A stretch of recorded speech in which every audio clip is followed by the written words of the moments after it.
अस्सलाम वालेकुम friends and family, welcome to my channel. आज हमारे किचन में बन रहे हैं बहुत ही सॉफ्ट और मॉइस्ट से डोनट्स, जिन्हें बनाना बहुत ही आसान है। इसके स्टेप्स थोड़े से लंबे होते हैं लेकिन बनते बहुत ही मज़े के हैं और सब इसको बना सकते हैं। ठीक है, रेसिपी स्टार्ट करने से पहले जिन लोगों ने मेरा चैनल सब्सक्राइब नहीं करा है वो सब्सक्राइब का बटन दबा दें और बेल आइकन को भी रिंग कर दें ताकि हर नई रेसिपी की नोटिफिकेशन आप तक पहुँच जाए। ठीक है, स्टार्ट करते हैं। इसके लिए हमें क्या क्या चीज़ें चाहिए। यहाँ मैंने 2 कप मैदा लिया है, 2 टेबलस्पून मैंने शुगर ली थी जिसे मैंने पाउडर कर लिया है, 2 टेबलस्पून मैंने ईस्ट ली है, कोई भी ईस्ट ले सकते हैं। ठीक है, भर के 2 चम्मच मैंने यहाँ पे लिया है बटर, 1 अंडा चाहिए और तकरीबन 3/4 कप हमें यहाँ पर दूध चाहिए होगा। ये वो चीज़ें हैं जिनसे डोनट्स बनेंगे और इस क्वांटिटी में तकरीबन 15 से 16 डोनट्स आपके आराम से बन जाएंगे। अगर किसी को ज़्यादा बनाने हैं तो आप इसी क्वांटिटी को इसी रेशो से डबल कर सकते हैं। ठीक है, आइए चलते हैं रेसिपी की तरफ। अच्छा, रेसिपी को हम 3 स्टेप्स में फॉलो करेंगे। स्टेप नंबर 1 क्या है कि जो मैदा मैंने लिया था उसके अंदर ये पाउडर शुगर मैं शामिल करूंगी और दोनों चीज़ों को छान के एक अलग बर्तन में रख लेंगे। ठीक है, पहले स्टेप नंबर 1 करते हैं, फिर बाकी के स्टेप बताऊंगी। हाँ जी, ये मैंने मैदा और जो चीनी थी इसको अच्छी तरीके से छान लिया है। अब जो इसका रेसिड्यू मेरे पास बचेगा ना, उसको हमने इसके अंदर बिल्कुल ऐड नहीं करना, टोटल डिस्कार्ड करना है। मतलब इस तरीके से फिंगर से प्रेस कर करके भी इसके अंदर ऐड नहीं करना। ठीक है, क्योंकि डोनट्स जो है वो फ्लफ करना मुश्किल हो जाते हैं, फिर नाजुक स्टेप होता है तो हम इसको इसके अंदर शामिल नहीं करेंगे। ठीक है जी, ये हो गया स्टेप नंबर 1। अब चलते हैं स्टेप नंबर 2 की तरफ। हाँ जी, स्टेप नंबर 1 यहाँ कंप्लीट हुआ। अब स्टेप नंबर 2 क्या है, जो मैंने यहाँ पे बटर लिया था इसको मैं मेल्ट कर लूंगी। ठीक है, और उसके बाद ये जो एक अंडा है इसको इसके अंदर शामिल करूंगी और इसका एक मिक्सचर बना दूंगी। ठीक है, मैं करके दिखा। हाँ जी, मक्खन हमने मेल्ट कर लिया है। अब ये अंडा मैं इसके अंदर ऐड करूंगी और इसको अच्छी तरीके से बीट कर लूंगी।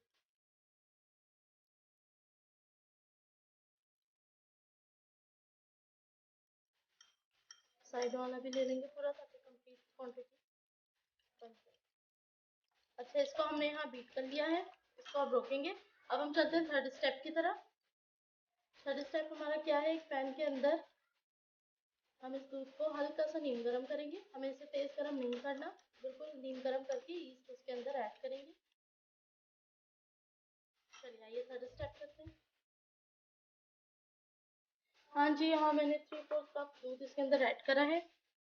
मीडियम फ्लेम के ऊपर मैं इसे हीट करूंगी। इसे मैंने बहुत ज़्यादा तेज गर्म नहीं करना, बस हल्का नीम गर्म इसको करेंगे। ठीक है, दूध गर्म होता है फिर मैं इसके अंदर ईस्ट शामिल करूँगी। दूध नीम गर्म हो चुका है। अब मैंने 2 टेबल स्पून ईस्ट इसके अंदर इस तरीके से शामिल कर दी है।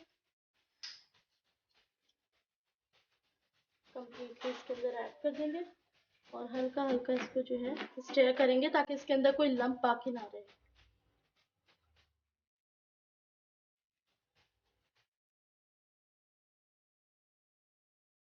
इस तरीके से बिल्कुल स्लो फ्लेम के ऊपर करेंगे इसको, वरना बहुत जल्दी थिक हो जाएगी। स्टेयर करते रहेंगे।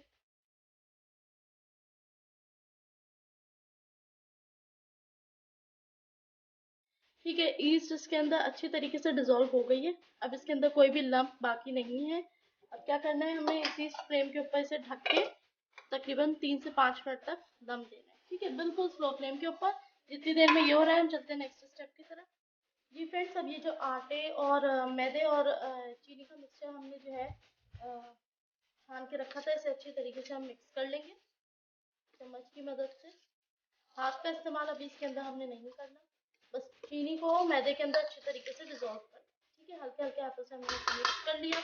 अब जो हमने अंडे और बटर का मिक्सचर डाला था उसको इसके अंदर ऐड करेंगे इस तरीके से कम्प्लीटली एक ही दफा में। ठीक है, और हाथों का इस्तेमाल नहीं करना, कांटे की मदद से अच्छी तरीके से इसे इस तरीके से मिक्स करेंगे।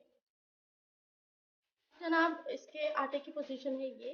ठीक है, अब हमने जो ईस्ट और दूध का मिक्सचर लिया था उससे हम इसको गूंदेंगे। ठीक है, एक बात ये हो गई। दूसरी बात ये कि जो इसका आटा या डो हम गूंदते हैं वो बहुत ही सॉफ्ट और मुलायम सा गूंदता है। ठीक है, उसको गूंदते हुए बिल्कुल लई जैसा वो गूंदेगा, ऐसा लगेगा इसको हम गूंद नहीं पाएंगे, लेकिन इसी तरीके से गूंदता है। ठीक है, और आखिर में फिनिश किस तरीके से उसको करना है वो भी मैं बताऊँ। थोड़ा थोड़ा इसको इसके अंदर शामिल करेंगे, भूनते जाएंगे, हाथों पे चिपकेगा लेकिन कोई टेंशन की बात नहीं है। एंड में उसको किस तरीके से हम कलेक्ट कर लेंगे वो भी मैं आपको दिखाती हूँ। ठीक है, मैं थोड़ा थोड़ा इसके अंदर शामिल करूंगी और इस तरीके से इसे भूनना शुरू करें।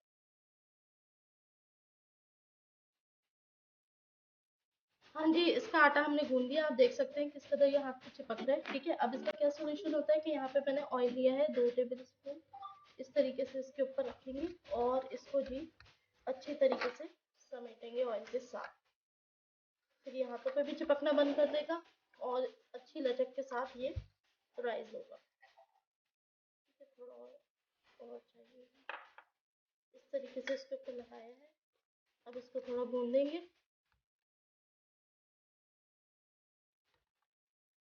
ठीक है, ऑयल लगाने के बाद देख सकते हैं ये पूरा काबू आ चुका है। ठीक है, अब ये ना फैलेगा ना ये चिपकेगा, आराम से आप इसको भून भी सकते हैं। साइडों से समेटते जाएं।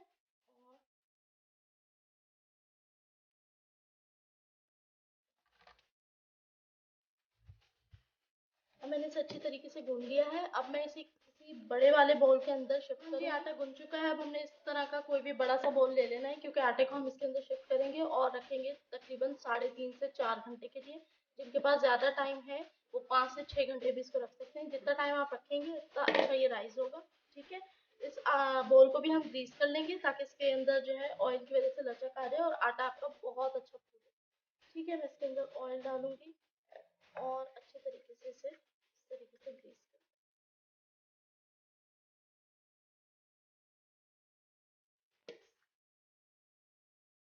सारा का सारा मैंने इस तरह ग्रीस कर लिया है। अब इस आटे को सबको समेट के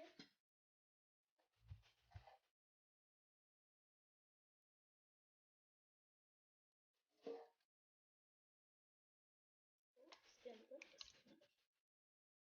सारा समेट लेंगे।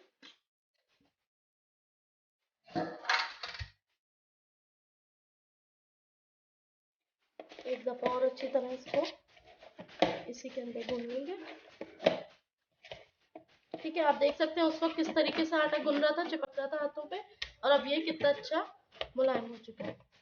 ठीक है, इस तरीके से हम इसको भूनने के बाद ये हमने कर दिया इसको सेट, और अब हम इसको कवर कर देंगे। जी फ्रेंड्स, इस तरीके से हमने इसको कवर कर दिया है। अब मैं इसको किसी माइक्रोवेव में, किसी ओवन में या किसी ऐसी जगह पे रखूंगी जहाँ गर्माइश होगी। ठीक है, ताकि ये ज़्यादा अच्छा राइस होगा। मैं इसको तकरीबन 4 घंटे के लिए रख रही हूँ। उसके बाद हम देखेंगे कि 4 घंटे बाद ये डबल हो जाएगा साइज। ठीक है फ्रेंड्स, यहाँ पर 4 घंटे गुजर चुके हैं, 4.25 घंटे हो गए हैं और ये डो राइस हो चुका है। अब हम इसके डोनट्स बनाएंगे। जी फ्रेंड्स, अब हम इसको अच्छी तरीके से एक दफ़ा ऑन हीट करेंगे। आप देख सकते हैं अब ये कितना सॉफ्ट और मुलायम हो चुका है। इसको अच्छी तरीके से एक दो दफ़ा और भूनेंगे और उसके बाद हम डोनट के लिए इसको बेलेंगे। अब ये अच्छी तरीके से इस तरह हम इसका एक बड़ा सा पेड़ा बना लेंगे। ठीक है, और इस तरीके से इसकी सॉफ्टनेस चेक करेंगे। जितना सॉफ्ट हमारा डो होगा उतने ही सॉफ्ट हमारे डोनट्स बनेंगे। ठीक है, अब इसको बेलने के लिए थोड़ा सा मैदा लेंगे और वो फ्लोर के ऊपर इस तरीके से स्प्रिंकल करेंगे। अदरवाइज क्योंकि ये सॉफ्ट है तो ये नीचे चिपकेगा। ठीक है, इसे अब हम बेलन की मदद से बेलेंगे और इसकी कितनी थिकनेस रखनी है वो भी मैं आपको बताऊंगी।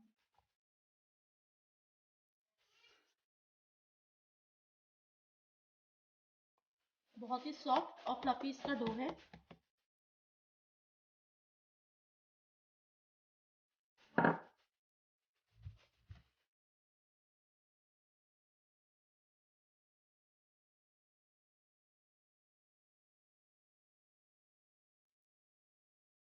दैट्स इट, इतना मैंने इसको बेला है और ये देख सकते हैं आप इतनी इसकी थिकनेस होनी चाहिए। ठीक है, अगर आप बहुत ज़्यादा मोटे डोनट्स रखना चाहते हैं तो फिर आप इसकी डबल भी कर सकते हैं, लेकिन आइडियल थिकनेस इसकी ये होती है। ठीक है, अब इतना करने के बाद यहाँ पर क्योंकि मेरे पास डोनट कटर नहीं है तो मैंने एक ये जार का ढक्कन लिया है और एक ये मेडिसिन का ढक्कन लिया है। ठीक है, इससे हम डोनट्स कट करेंगे।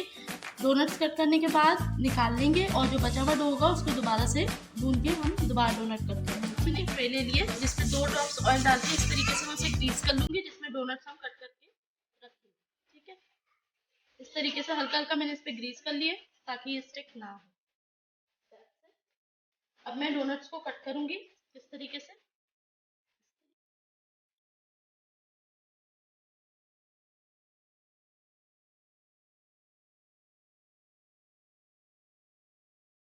ठीक है, इस तरह कट करा और फिर मीडियम वाले कैप से सेंटर कट करें, क्योंकि ये बहुत फ्लफी है इसलिए इसके अंदर ये डोनट्स निकाल लेंगे इसके अंदर से इस तरह। और इसके अंदर रखते जाएंगे। ठीक है, मैं सबको इस तरह अलग करूंगी।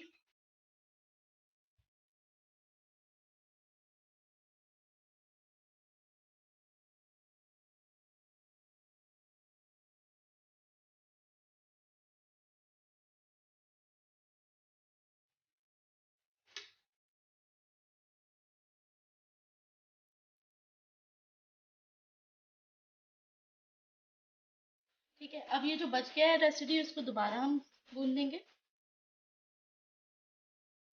और दोबारा बेल के इसके डोनट्स बनाएंगे। ठीक है फ्रेंड्स, यहाँ मेरे पास 8 डोनट टोटल जो है तैयार हुए हैं। जो आखिरी डोनट मैंने कट करा था उसका ये जो सेंटर पार्ट है ये मेरे पास है। इसको मैंने एज अ टेस्टर रख लिया है। ठीक है, क्योंकि डोनट्स फ्राई होते हैं ना, ये बहुत ज़्यादा तेज़ आंच पे फ्राई होंगे ना बहुत धीमे पे फ्राई होंगे। अगर बहुत ज़्यादा तेज़ आंच पे फ्राई किया जाएगा तो ये जल जाएंगे। ठीक है, और बहुत हल्की आंच पे अगर फ्राई किया जाएगा तो ना इनका कलर ब्राउन होगा, और फिर वो एक जो लिमिटेड टाइमिंग होती है अच्छा गोल्डन ब्राउन होने की, वो नहीं होगी, तो फिर डोनट्स अच्छे फ्राई नहीं होते। ठीक है, अच्छे से फ्लफी फ्राई होने के लिए हमें चाहिए कि हम मीडियम आंच के ऊपर इसको फ्राई करें। ठीक है, तो हम पहले इसको डाल के टेस्ट करेंगे। अगर ऑयल हमारा मीडियम गर्म हो चुका होगा तो फिर हम एक एक करके डोनट्स को फ्राई करेंगे। जी फ्रेंड्स, यहाँ मैंने एक पीस और इसका ऐड करा था और आप देख सकते हैं ये वाला भी अब ऊपर आ चुका है। एक और टेस्टर फाइनली ऐड करते हैं और देखते हैं।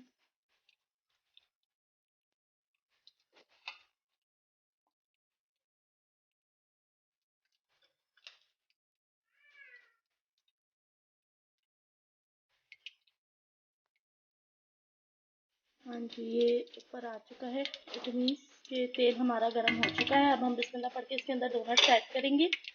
फ्लेम हमने अगेन बता रही हूँ बिल्कुल मीडियम रखना है। ना हीट हमारी बहुत तेज़ होगी ना बहुत हल्की होगी, और ना डोनट्स का बहुत अच्छा जो गोल्डन ब्राउन कलर होता है वो नहीं आएगा। बहुत ज़्यादा कुक नहीं करना है। अगर डार्क करने के चक्कर में रखेंगे तो डोनट जल जाएंगे, बिल्कुल भी मज़ेदार नहीं बनेंगे। ठीक है, अब मैं इसी फ्लेम के अंदर डोनट्स ऐड करके अब मैं इनको जो टेस्टर्स मैंने डाले थे इनको निकाल लूँगी, वरना ये कुकिंग ख़राब करेंगे हमारी। ठीक है, अब मैं इधर डोनट्स को ऐड करूँगी। बिस्मिल्लाह पढ़ के ये देखें, एक करके हमने डोनट इसके अंदर डाला, दूसरा ऐड करेंगे। ठीक है, और ये तीसरा इसके अंदर ऐड करेंगे। एट अ टाइम में 3 करूँगी। ठीक है, जब ये एक तरफ से इतना हो जाए फौरन मैं इसको पलट दूंगी, वरना डोनट जो है जल जाएंगे।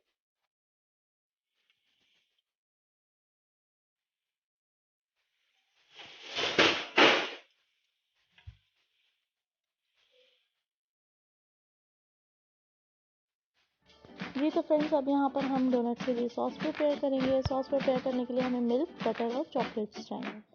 यहाँ पर हम लेंगे तकरीबन हाफ कप मिल्क। ठीक है, ये गर्म सा होना चाहिए। 2 टेबल स्पून बटर लेंगे और कोई भी प्योर चॉकलेट्स लेंगे। यहाँ हम एक पैन के अंदर चॉकलेट्स ऐड करेंगे और साथ में दूध ऐड कर देंगे। फ्लेम को हम तकरीबन लो रखेंगे और इसको सॉटे करना शुरू करेंगे ताकि तमाम चॉकलेट जो है अच्छी तरीके से मेल्ट हो जाए और एक सॉस फॉर्म होना शुरू हो। साथ में हम बटर ऐड करेंगे। अच्छा, बटर ऐड करने से ना सॉस बहुत आपकी शाइनी सी हो जाती है और बहुत अच्छा मेल्ट मेल्ट सा इसमें टेस्ट आता है। अब हम इसको अच्छी तरीके से मिक्स करेंगे। मेक श्योर कि फ्लेम हमारे पास लो टू मीडियम होना चाहिए ताकि सॉस जले नहीं और अच्छी तरीके से तमाम इंग्रेडिएंट्स इसके जो है मेल्ट हो जाए। अब हम इसको मिक्स करेंगे तमाम चॉकलेट्स को ऐड करने के बाद। ये देखें, हमें इसे अच्छी तरीके से मिक्स करना है। अब हम इसके अंदर 1 टीस्पून ऐड करेंगे कोको पाउडर। इससे बड़ा अच्छा सा प्रोफेशनल चॉकलेट का टेस्ट इसके अंदर आ जाएगा। ठीक है, 1 टीस्पून से ज़्यादा ऐड नहीं करना वरना फिर वो थोड़ा कड़वा कड़वा सा इसका टेस्ट आ जाता है इसके अंदर। ठीक है।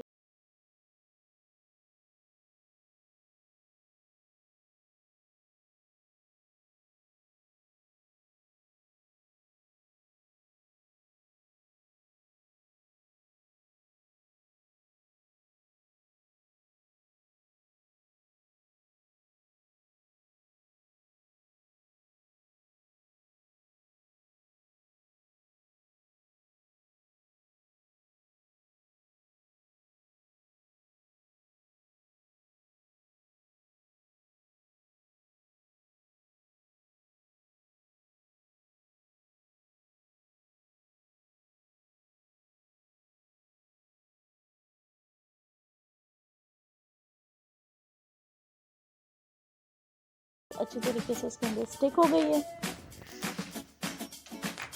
अब हम इसको जाली के ऊपर रखते जाएंगे। इससे क्या होगा कि जो एक्सेस चॉकलेट है जो बह रही है वो तमाम नीचे होगी, डोनट आपका साफ़ सुथरा रहेगा। ठीक है, इस तरह निकाल के रख लिया है हमने। अब मैंने 4 टॉपिंग्स लिए हैं, आप अपनी चॉइस की कोई भी टॉपिंग ले लें और उसको डोनट को डेकोरेट कर लें।